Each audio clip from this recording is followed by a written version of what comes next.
ბათუმი წიგნისა და განათლების მეორე საერთაშორისო გამოფენისთვის ემზადება ღონისძიება ხვალ ბათუმის სპორტის სასახლეში 11 საათზე გაიხსნება. მიზანი წიგნის კითხვის პოპულარიზაცია, საგამომცემლო სექტორის განვითარების ხელშეწყობა და თანამედროვე ტექნოლოგიების გაცნობა.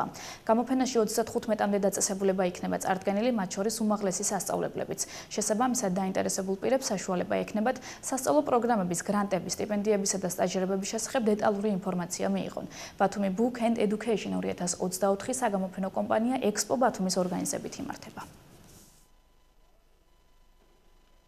საგამოფენო კომპანია ექსპო ბათუმის ორგანიზებით ბათუმი წიგნისა და განათლების რიგით მეორე საერთაშორისო გამოფენას უმასპინძლებს. გამოფენა ხვალ 11 საათზე ოფიციალურად გაიხსნება.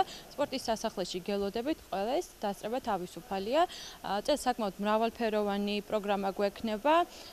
ასევე იქნება 3 დღის განმავლობაში საერთაშორისო კონფერენცია, სადაც გაეცნობით უნივერსიტეტების პროგრამებს, ასევე ახალი წიგნების გაცნობის საშუალებაც გექნებათ და წელს პირველად დავამატეთ საბავშვო პროგრამა, სადაც ძალიან მრავალფეროვანი პროგრამა იქნება სპეციალურად ჩვენი პატარებისთვის. გელოდებით ყველას დასწრება თავისუფალია.